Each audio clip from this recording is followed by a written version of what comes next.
Hello, crafters and artisans! Today I'm taking a step away from the fiber arts and showing you what I'm currently working on. I started out making pens on my lathe so I could get practice with it, as it's recommended for many beginners. So, here's my current process. I start with my blanks and picking the best portion of the pattern to use. Then, I mark where I need to cut on the blank. I give myself about 1/8 inch of extra material to work with. Next, I cut along my lines using my scroll saw. Then I mark the centers for drilling out the holes for the pen tubes. I set them up with my self-centering chuck on my lathe and a drill bit on the tailstock. I have to open the jaws and clamp down the piece to make sure it's centered. I do this by eye. Then I bring my drill bit up almost touching but not quite. Then I crank up the RPMs initially to about 1800 before dropping down to 800. I do this so the point is perfectly centered before drilling through. This acrylic blank is prone to melting, so I drill in about 1/2 inch to 1 inch at a time and back out to reduce the amount of heat generated. Once I've drilled through, I'll do that same thing for the next piece and the next pen. Now, this green-blue acrylic blank is semi-transparent. You can see the light shining through along the top edge here, which means that you might be able to see the brass pen tube through it once it's been turned down to shape. So I'm going to spray paint both the tubes and the inside of the blanks. I found that if I only do the inside of the blank, the tube can scrape away the paint and reveal the brass. And if I paint just the tube, if there's any gap in the coverage of the glue holding the tube in, you can see that instead. So I do both. Once those are dry, I test fit. Always, always, always test fit. Nothing worse than getting ready to glue the tubes in and they don't want to go. I'm using 5-minute epoxy here, part A and B, and mixing them up using a craft popsicle stick. Remember to use gloves, goggles, and respiratory protection, as epoxy can be pretty harmful. I start by slathering the epoxy on 1/2 of the tube, inserting it from one end, partially, before removing it and then reapplying more epoxy to the tube and inserting it from the other end of the blank. I twist the tube as I place it. This ensures great coverage. Ask me how I know. And I'm going to do that for each blank and tube. Now, the 5-minute epoxy hardens in 5 minutes, but it's not fully cured for 24 hours. I don't like to turn my pens before the epoxy cures because it can cause problems. So, going forward, I'm going to be using a pen blank I've already prepared.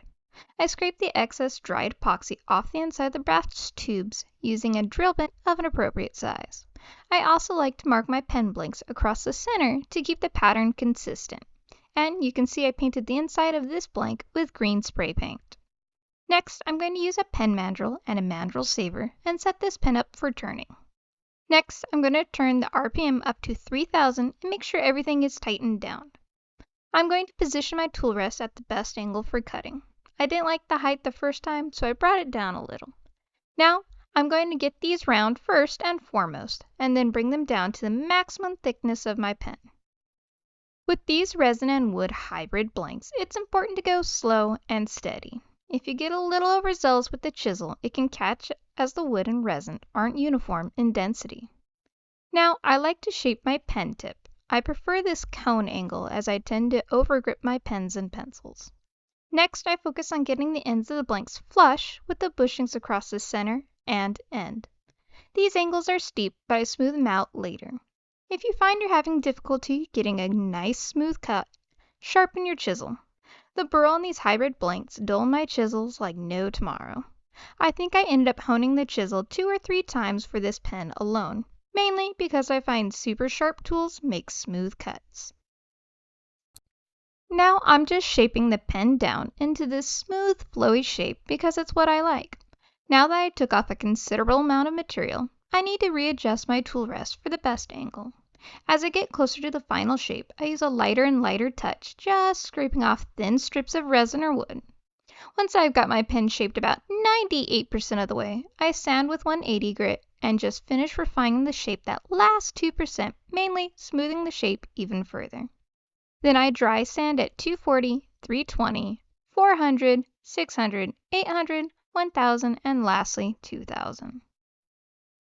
Then I wipe my piece with alcohol to clean up any sanding dust. I stop the lathe and check to make sure that the resin portion is perfectly polished. Any scratches present now will be visible later. Next, I apply superglue at 400 RPM. I use a little plastic baggie from my used pen kits on my finger to prevent the glue from getting on me. And I apply the glue with a blue shop towel that I've cut into strips.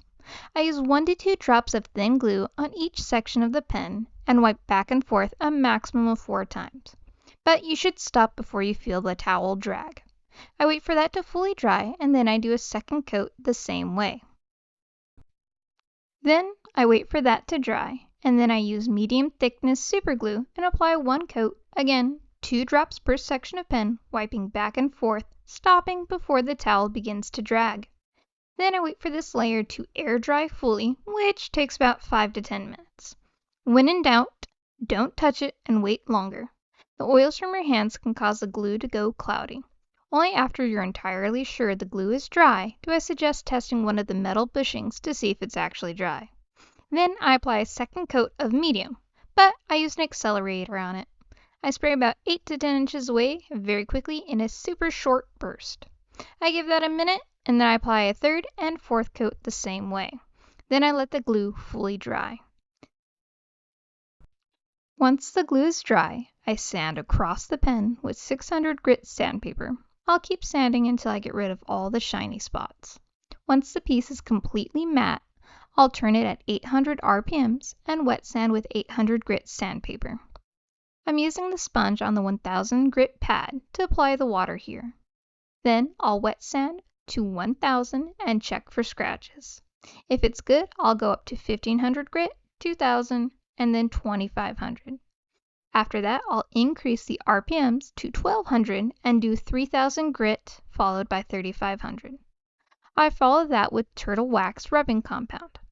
I do 2 passes of that and then 1 pass of the turtle wax polish compound. I'll increase the RPMs to 1600 at this point and do 1 more pass of the polishing compound. It looks great at this point, but if I feel like giving it that extra pop, I'll use a car wax to finish it off. Now, I use a utility knife to cut the blanks free of the metal bushings. I do 1 cut about 1 millimeter away and 1 right at the joint. Usually, these come apart as I pull them off the lathe, but sometimes you have to score it more or give it a little pop to release. Now, those ends are rough, so I'll sand very softly on 180 grit sandpaper in a circular motion to get them smooth. Once I'm happy, I'll move on to my other sanding block and start at 400, then go to 600, and then 800. At 800, I like to sand the edges flat, but also lightly at a 45-degree angle because I find that it makes the finish less prone to damage. I'll repeat that flat and angled sanding for 1000 and 2000 grit. Then I assemble the pen and admire the beauty. Thank you all so much for joining me on this adventure. If you have questions or comments, feel free to leave one below or visit me on Facebook or Instagram. Thank you all so much for exploring the depths of your creativity, and I'll see you next time.